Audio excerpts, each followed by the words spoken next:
welcome to a special session of Expressions, E-Expressions with the New Indian Express. I have with me a lovely panel, the very venerable Naresh Saxena, who's done so much to craft the Forest Rights Act when he was with the NEC. Biswajit Dhar, who's from JNU, he'll give us the sustainable development and the biodiversity aspect. Professor S.P. Roy of the IBRAD, who's really the spark behind this panel coming together, and Mr. Chawla, who's the editorial director of the New Indian Express. Welcome, gentlemen. And today we are going to discuss the Forest Rights Act and the sustainable development, and is it possible through this? So Yeah, obviously I have to start with Mr. Saxena because he's the chief architect. And I want that's to right. ask him, what really was the reason behind it? Why did they feel compelled to craft this legislation? And how does he see its challenges, successes so far? As you know, Adivasis or tribals are the poorest people in India.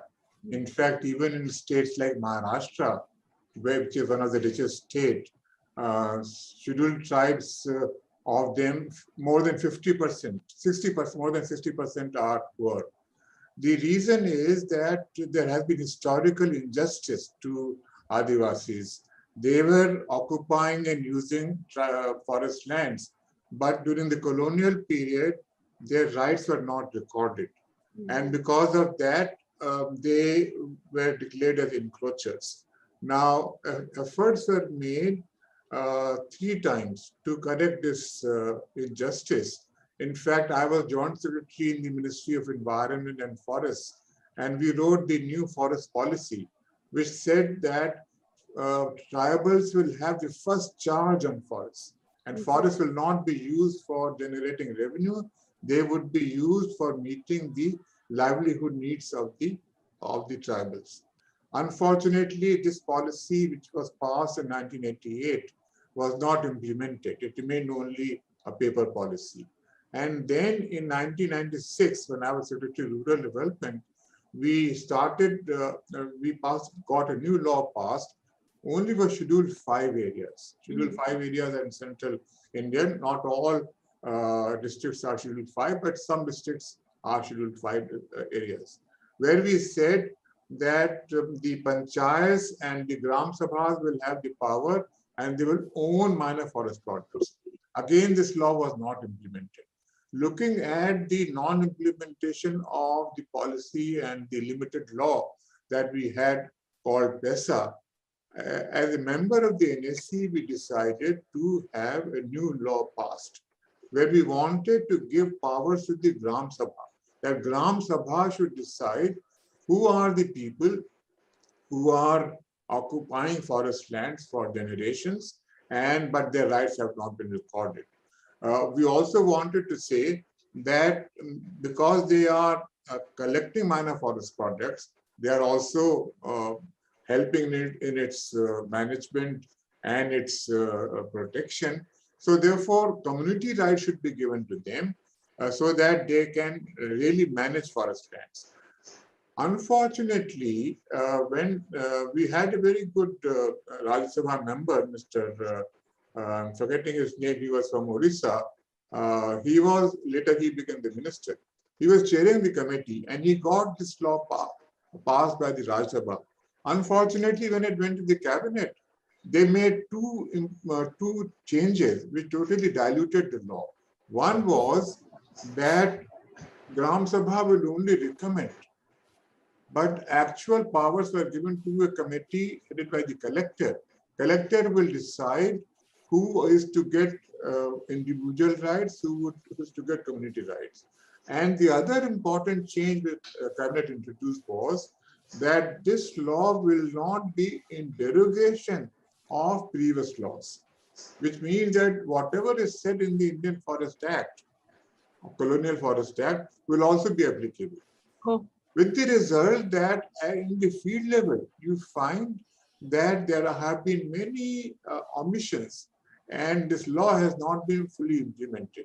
So far, out of 70 million hectares of forest lands that we have, only about 1.6 million hectares has been distributed to Adivasis for occupation and for their cultivation, and about 3 million hectares has been given under community rights. But there are many, unfortunately, the Ministry of Tribal Affairs does not monitor these programs very well. So we do not know. For instance, Gujarat says that 30% of forest lands has been settled with community rights. It is quite likely that they have not given them the right to manage or to protect forest rights. They have only given rights to use forest lands. As you know, even in the past, the use rights were already given to the people. Right. They were given during the colonial period. Right. But those rights have not been, they have been recorded. So there are all kinds of problems, both with individual forest rights and community forest rights, because of which the implementation of the act has been very poor. The state governments are not fully sort of in tune. They do not know, and the Government of India Tribal Affairs Ministry is also weak ministry. They do not monitor. So, so if I may ask quickly, why did the cabinet dilute these two important provisions? Which in a sense because of the pressure from the Ministry of Environment and Forests. Right. They said that if you give powers to Gram Sabha, then the entire forest will be destroyed, and they will capture, they will use it for, they will cut down all the trees, etc., etc. So give this power to the collector. Right. That's one change. And they said that, look, Indian Forest Act should also, it has many good provisions, and therefore it should also be applicable. So therefore these are the two provisions which have diluted right. the Indian. Now the Indian Forest Act and this Forest Rights Act must be quite a diversion at many points, right? So who resolves the issue, when there's a conflict? Well, in fact, the conflict has to be resolved by the cabinet. Right. If there is a conflict between the Tribal Affairs Ministry and the Ministry of Environment and Forest, they should go to the cabinet. For instance, I'm chairing a committee these days on this issue. And our viewpoint is that the Forest Rights Act gives powers to Gram Sabha to manage and to protect forest lands. Section 5 very clearly says. But the Ministry of Environment and Forest says that this power is given only for that small area under Section 3(1)(I), where specific powers to manage have been given. Right. So we have 70 million hectares of forest lands. 7 million hectares have been covered under this. But out of those 6 or 7 million hectares, maybe hardly 1 million hectares is covered under Section 3(1)(I). So this dispute, whether the Gram Sabha is empowered for the entire forest area or limited forest area, has to be resolved by the cabinet. But Ministry of Tribal Affairs feels very weak, and they hesitate in taking it to the cabinet. So they said, okay, I'm appointing a committee under your chairmanship. You suggest this, and then we will take a report to the cabinet. Right, right. Professor Dhar, Viswajit Dhar, may I come to you and ask you really on ground, have you seen any radical difference after the implementation of the Forest Rights Act? Yeah, see, we have, Mr. Saxena talked about, the jurisdictional issues between two ministries, the tribal affairs and the environment and forests, on what rights the tribals and the local communities have on the land and the resources they have been using, traditionally. Now, I'll add another dimension to this, because this from the Ministry of Environment and Forest, there is another act being implemented, which is the Biodiversity Act. And the Biodiversity Act, it talks about conserving and sustainably using all the biological resources in this country. So there is a huge overlap between what is happening in the Forest Rights Act and the Biodiversity Act. And the Biodiversity Act talks about just not the resources, but also the associated knowledge along with the available with the resources. And it talks about, again, empowering the local communities and, sort of gives the powers to the local communities to manage the resources and have certain amount of control over the use of these resources. So the National Biodiversity, there is a National Biodiversity Authority which manages this Biodiversity Act, and this act is unique because it's a kind of a bottom up. It's a bottom up approach, because at the local level there are these biodiversity management committees, and the biodiversity management committees have there are statutory powers, and they again sort of lie alongside the Panchayati Raj institutions. Yeah. So the biodiversity management committees, which is supposed to be set up at every local level, but that is not very well defined, whether it's a village or the block or whatever, but it's supposed to be set up at a local level. Now, these biodiversity management committees are supposed to actually first take stock of all the resources that are available in that region, in their jurisdiction, and also the local knowledge which is there. Yeah. But what has happened is that until recently, biodiversity management committees were not established. Yeah. And after Supreme Court actually poked them, then in most states the biodiversity management committees have been established. But as Mr. Saxena is talking about, he's seeing Environment Ministry as a stronger ministry as compared to tribal affairs. But when we were when I was in the National Biodiversity Authority, I found that there was the Biotechnology Ministry, which was actually stronger than the Environment Ministry, right. Because that's where the commercial users of bioresources actually belong. So they were representing them, and also now the Ayush Ministry, where all these big Ayurvedic companies are there. So these two ministries are now actually calling the shots as far as the biodiversity management of this country is concerned. Right. So there is a huge effort being made to dilute the Biodiversity Act. In fact, there was recently an exercise to redefine several provisions of the Act. In some places, I think the Act has also been sort of rewritten, but all in the name of facilitating use of bioresources, ignoring the interest of the local communities, because the buzzword today is ease of doing business. So when you talk about ease of doing business, then environment goes out of the window. Environment is no one's baby. So you're only looking at that aspect. So here we have a very strange situation. So you can actually, from what you heard from both Mr. Saxena and there is no system in place. Of course, technically, yes, the cabinet is supposed. So I think I got the gist of Professor Dh's argument. May I bring in Professor Roy here? So we clearly have a plethora of legal instruments in place. The problem really now becomes that on the ground there must be tremendous confusion. Do you follow the Forest Rights Act? Do you follow the Indian Forest Act? Do you follow the Biodiversity Act? What to do when commercial exploitation? I think it's a fantastic point that you made. So on the ground, really, Professor Roy, what exactly is happening? There seems to be a lot of legal confusion. Yeah. Thank you, Kaveri. Before I start, I will request the story which I like to repeat. Right. During our childhood school days, that 6 blinds were asked to describe an elephant.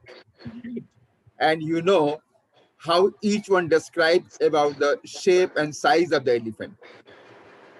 This happens with the tribal development also. When you ask for development, the tribal ministry will raise some issue. The environment ministry will have their own perspective. Right. The panchayat people, they will ponder on the Gram Sabha. the technology ministry will talk of the technology. The agriculture and the water resource, they will beat their own drum.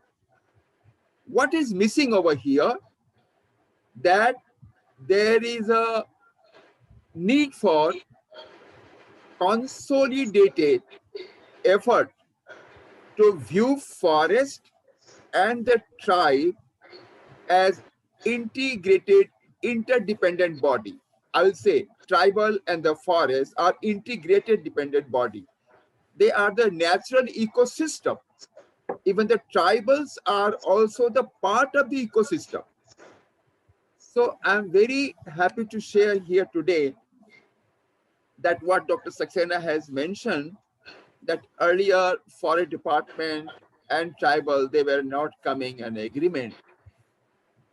Sometime back in the month of September and in the month of October also, Dr. Saxena must be knowing that both the minister discussed together, both the secretary discussed together and agreed that this time we have to implement, and it is taking too much of time. So I would like to refer here, as Kaveri, you mentioned what's the ground reality. I respect Forest Right Act. It has to be implemented in the letter in spirit. It has to be. But the operational plan is not very clear. Each one is beating their own drum. And also, if everyone beats their own musical instrument, there's no orchestra, there's no harmony. It is becoming noise. So for harmony, orchestration is required.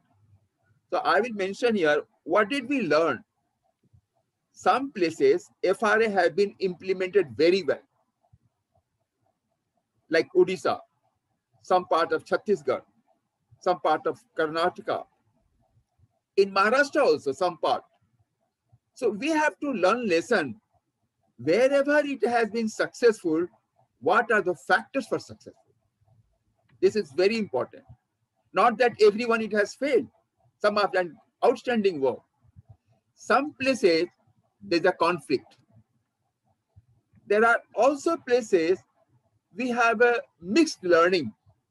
That means it's growing and dwindling, growing and dwindling. So I would like to share here that the lessons which we learn from the ground, that as Dr. Saxena has mentioned, Gram Sabha has been given authority. Here the Gram Sabha has given authority. If you go through the act, Gram Sabha has given authority to identify the beneficiary, not decision maker. And instead of right, I mention here, it is more number of responsibility. And the Gram Sabha has given a list of responsibility which is not possible by any Gram Sabha to implement the act the way it has been mentioned. So sustainable use, harvesting. And Dr. Dhar mentioned for sustainable use, in FRA Right Act also it is mentioned that we have to follow the Biological Diversity Act 41.1 about the sustainable use. There is such a technical thing, limit of harvesting, dwindling, rare species, land race, and then also indigenous knowledge, IPR. It is made such a detail that Gram Sabha, why Gram Sabha? Many experts cannot understand, comprehend also. So the first difficult point is that after learning from the ground reality, wherever it's been successful, then how they have been successful in Gram Sabha, some places, because there has been facilitation by some NGO or some expert or even the forest department for building capacity of the Gram Sabha. So this is the requirement, preparedness. Second part of that, once the capacity is made, the Gram Sabha, in the act it is mentioned that one Gram Sabha, while managing the plant, they will be responsible for managing the water regime of the adjoining area. Look at that. I can manage my Gram Sabha. So how my Gram Sabha can be adjoining area? That means somebody of number of Gram Sabha should be able to see the adjoining area, because I will manage my own. The third point is that these are the difficulties, challenges. The first point, lack of competency. Yeah. Second point, too much expectation, technical expectation. The third point, that adjoining Gram Sabha, there has been some work. Fourth point, it is mentioned the Gram Sabha will form their own committee to seek expertise. Now, where are you going to get expertise in the village of the knowledge of ecosystem, water regime, micro planning, sustainable use? These are the technical things referred in the Act. So in the name of rights, I tell, in the name of rights, it is too many of responsibility. That is the problem. And it has launched without preparedness. So the preparedness is missing. And the last point of the governance. The governance system of human society is such, anywhere, that unless there is a structure, accountability, monitoring, and measure of the outcome, no governance system will function. Even in your organization, if the accountability is not marked, if the monitoring mechanism is not marked, if the action and reward is not marked, even our own governance system does not function. This is the minimum requirement of the governing system. In the Gram Sabha, I can mention such governance system is not spelled out. It's a labyrinth. It's an amorphous body and driven by the political lobby. So the poor tribals, they are carried away by the Act, and it is such a challenging, it is not to be implemented so smoothly. So preparedness, governance, and accountability.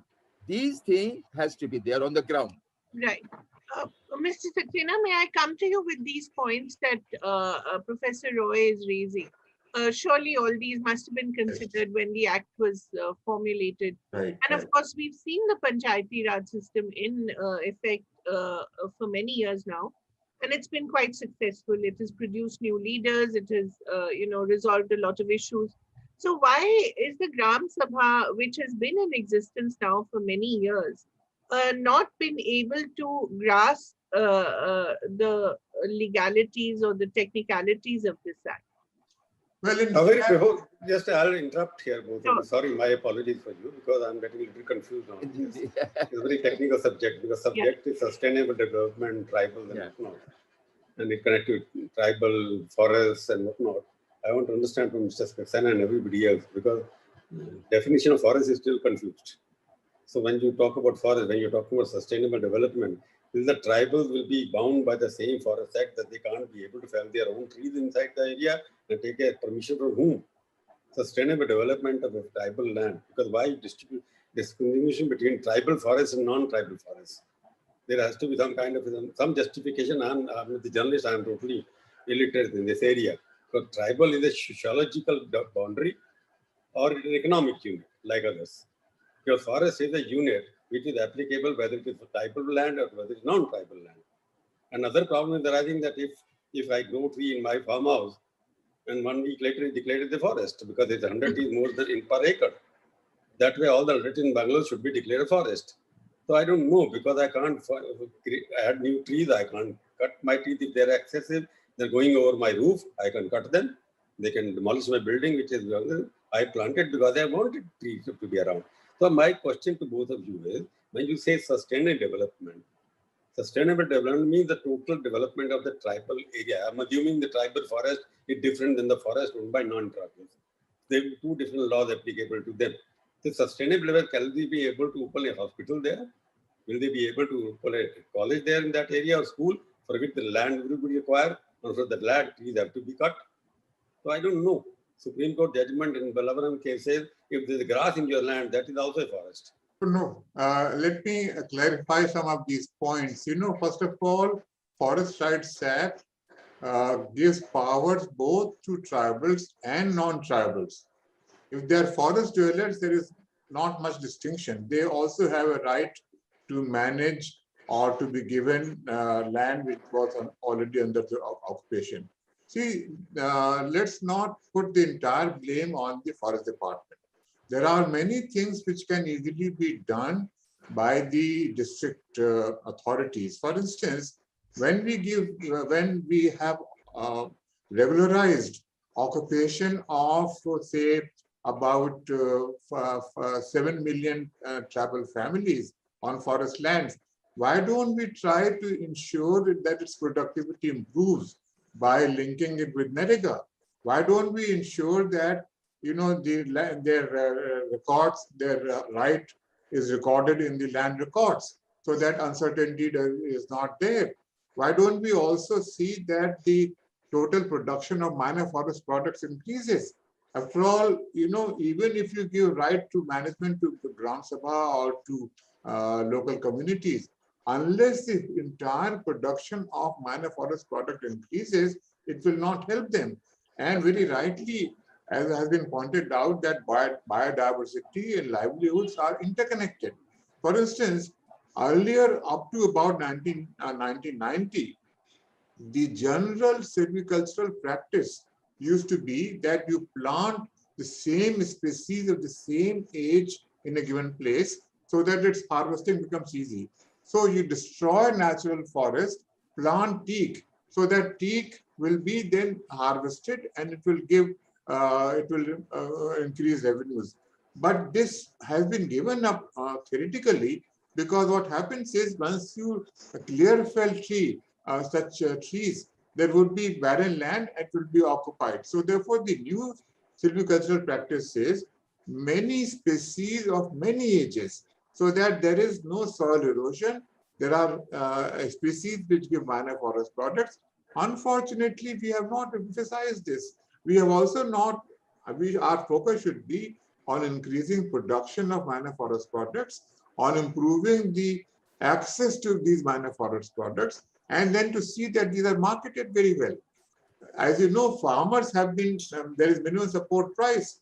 There is minimum support price for some products which are gathered by the tribals, but the budget is very limited, and whatever budget is given, it's not being spent.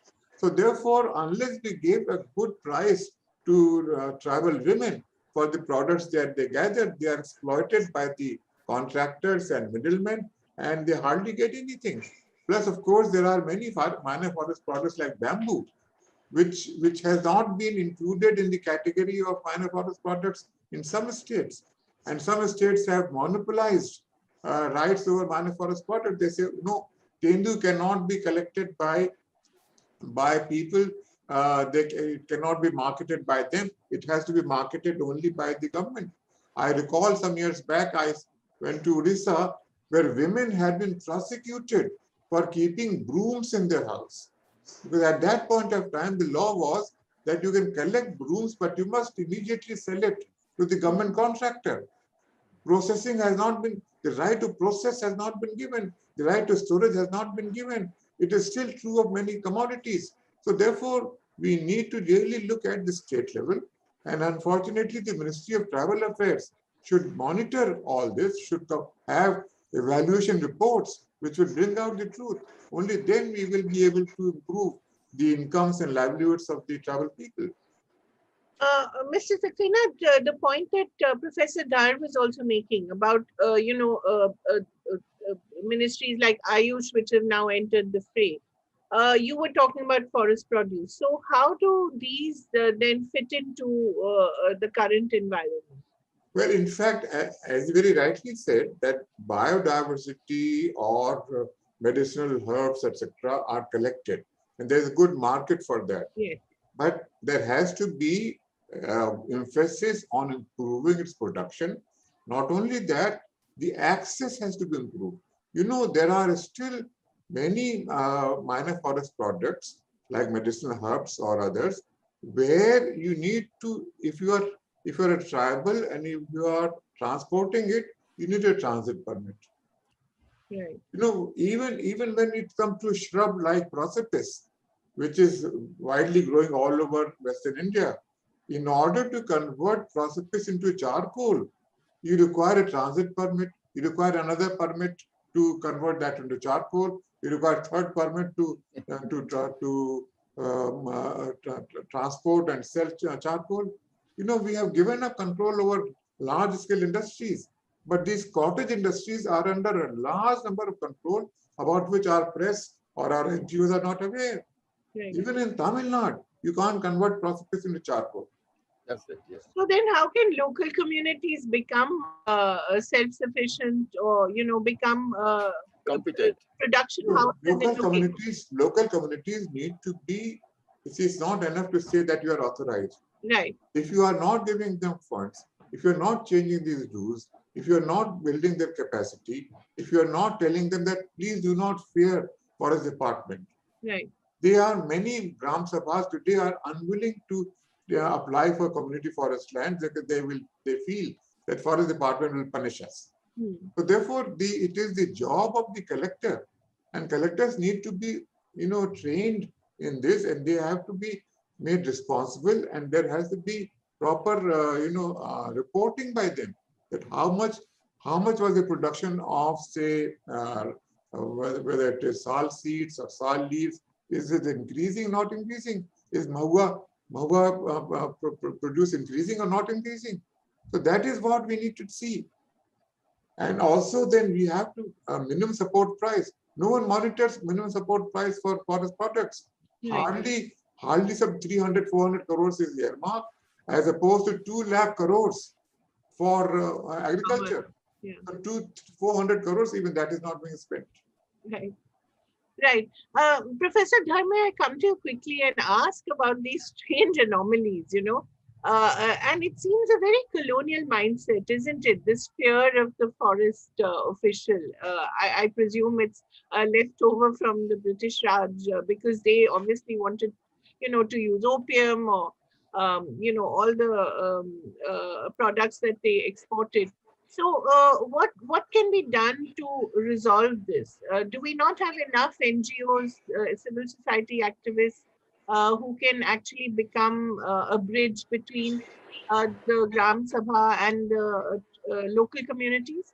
So no, I think the real problem is that, you know, you have this the Forest Act, which Mr. Saxena was saying that, you know, it will actually run concurrently with the Tribals Rights Act, and the foresters will never give up their rights, and you know, so they feel that they have a complete control over forests, and like the British Raj did, you know, with the same mindset, they actually control the forests and treat the tribals and whoever, you know, sort of in and around the forest in the same manner. So I know, and in my interaction in the Environment Ministry, you know, since many of the people who used to be looking after those issues relating to biodiversity were also forest officials. You know, one could see the kind of, you know, the mindset, you know, because here you know, there is a contradiction there itself, because the Biodiversity Act is talking about empowering the local communities. Exactly. And here comes the officers who are coming with the mindset of a forester, who are reluctant to actually devolve powers, even when they are supposed to implement that act. Yeah. So there is this reluctance. So unless this mindset, you know, I think that in my view and my experience tells me that the biggest stumbling block is actually the Forest Act, and also, you know, this whole foresters, you know, the whole hierarchy that has been created, and you have this the Forest Service people who go with that mindset. Yeah. So I think they need to be trained, and they have to be told that, look, you are actually working, you are supposed to be working for the local communities, and you know, your job is to actually ensure that the local communities prosper, and then the resources are used in a sustainable manner. Yeah, because, you know, the rate at which biodiversity is depleting in this, in the world, and also in India. In India, we hardly take stock of the rate at which biodiversity is depleting. You know, it's going to be a very serious problem going forward. So the problem, as I see it, is the following: that, you know, we have a number of acts which are talking about benefiting or empowering, or, you know, sort of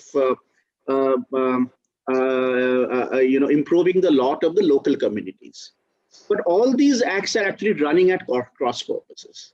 So you know, you have the Panchayati Raj institutions which are at one level. If the Biodiversity Act, which overlaps, and then they have a member of the Panchayati Raj, you know, from the panchayats, who's a member of the biodiversity management committees. Then you have the you know, the forest dwellers, you know, their rights coming in. So, you know, all these acts are there, but there is no coherent system in place which is aimed at benefiting the people for whom these acts are made. Yeah. But these local communities, tribals, non-tribals, there's a definitional problem. Who's a tribal? Who's a non-tribal? You know, all those issues are where do you draw the line? Who is a local community? Because the local community also includes tribals. Yeah. Right. So the problem is that no one is trying to work through this, you know, the different laws which are there, and trying to bring it in harmony, all these laws in harmony, so that the basic purpose of these laws, which are benefiting the local communities, that is served. Yeah, I don't think, you know, so what has happened is the different ministries have these acts. They actually they own this act. And the classic problem in this country, where everyone works in silos. Yeah, all these ministries work in silos. So tribal affairs, you know, will look at their act. Environment will look at their act. Within environment, there are two acts which are running. You know. I'll intervene again, because my problem which I raised, because I'm reading about it. Yes. We're not able to have a law which defines forest. Supreme Court has given a definition. Mr. Saxena talking about it, right. The revenue records. I want to ask Mr. Saxena, if the revenue record says it's not a forest, can NGT declare it a forest of a private land? In fact, for 40, 50 years, I'm giving examples of various states. I've done the stories also. Various states have said, okay, this particular area doesn't fall in forest for the last 60 years. But NGT has stated there, no, it is a forest, because some NGO claim that it is a forest, because some trees are there. So how do you come out of this? Because like you might have heard Gair Mumkin Pahad. You must have heard this definition when you were handling Mr. Saxena. Gair Mumkin Pahad says that nothing can be grown in it. It's a definition given by foreigners when they were here, that nothing can be grown. If I want to grow on that, Gair Mumkin Pahad, make it green, I'm not allowed. What is this? This is forest, because I declare forest. Then Gair Mumkin Pahad means it can't be grown. There are anybody who puts a tree, it should be challan and arrested under the Criminal Act. So these kind of definitions with NGO-dominated environment policy, tribal is a good thing. Tribal should be restored the land. But the question was, come to the consensus first. Last 4 years, Ministry of Environment has written to various states asking that, okay, give your definition of forest. That is where 5% coverage of the land falls. If the tree shadow falls on 5%, it is that kind of discussion is going on. 10%, 5%, 3%. Well, there will be so many problems here, because forest has become a business here. Business in terms of not serving the people, which Mr. Saxena is talking about. All of you are concerned about it. Tribal should be given the right to manage their own land. So should be others as well.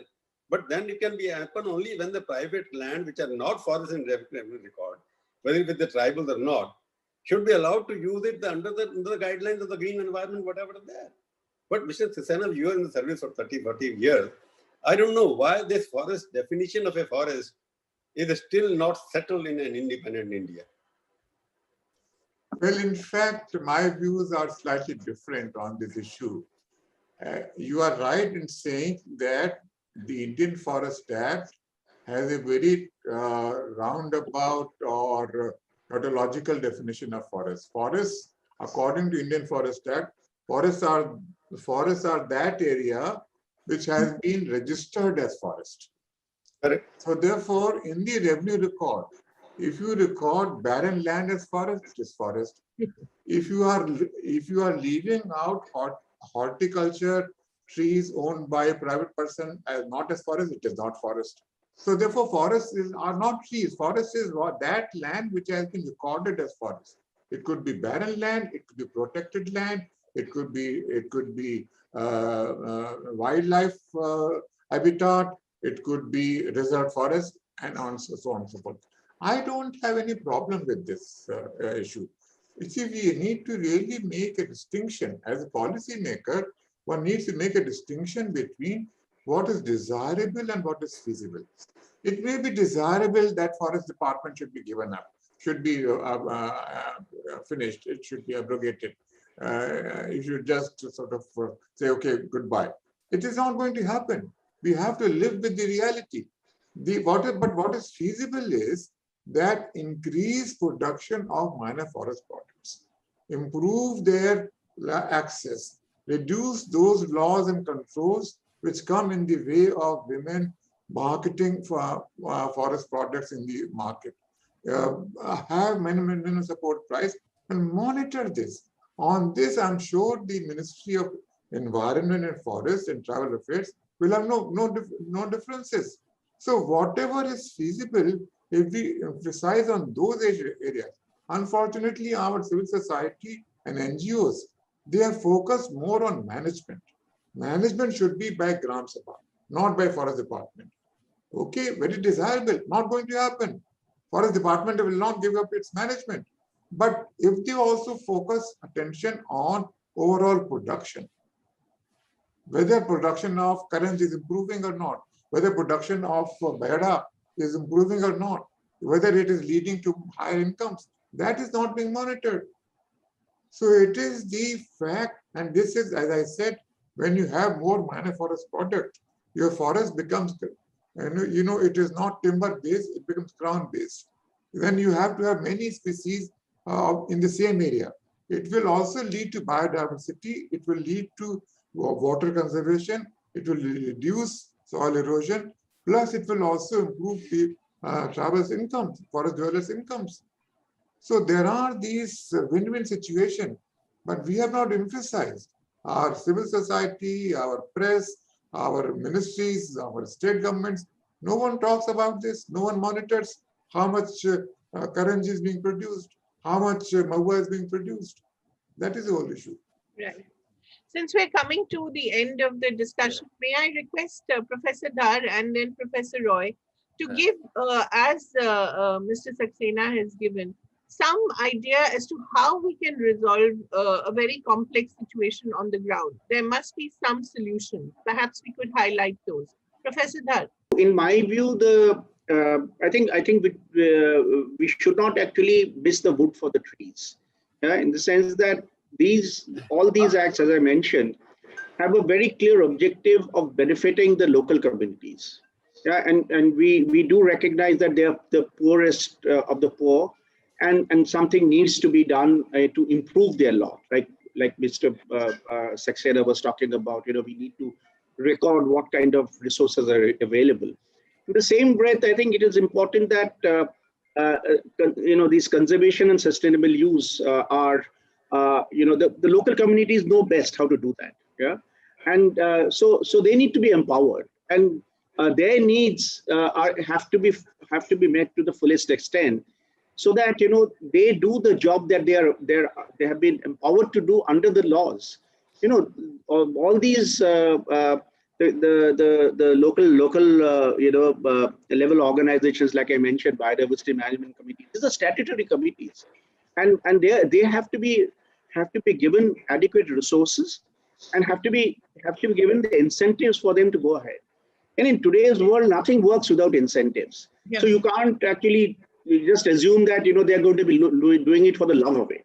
Yeah, that doesn't work. So you need to actually keep these local communities engaged in the work of looking after the bioresources and all the local knowledge. The extent to which we're losing local knowledge, the traditional knowledge, is enormous. Now, if you don't incentivize the VEDs, if you don't incentivize those who have been actually using the local knowledge, yeah, and if you go and talk to any VED anywhere in this country, they'll say, "नहीं, मेरा बेटा बेटी जो है ना, वो उनको तो हमने सरकारी नौकरी में डालना है, हमारे इसमें कोई पैसा नहीं है." So I think this is the first and the foremost thing that has to be done. Look after their interests, and for that, all the ministries should break their silos and come together, because there has to be a common mission. So whether they are actually living on or off forest land, or they are living slightly away from tribal land, they're all local communities. They're all among the poorest of this country. And with that objective, if you take the next steps, I'm sure ministries will start talking to each other, and then they'll find some common ground to go ahead. Right. Professor Roy? Yeah.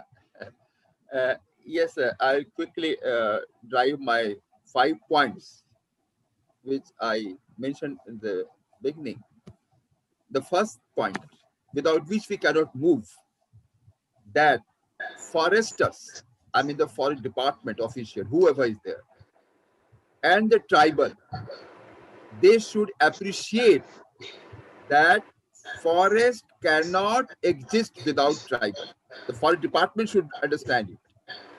The tribal department should understand that if there is no sustainable management of the forest, if the tribal do not follow the Biological Diversity Act, if the tribal do not understand the meaning of value addition and marketing, the development will not be there.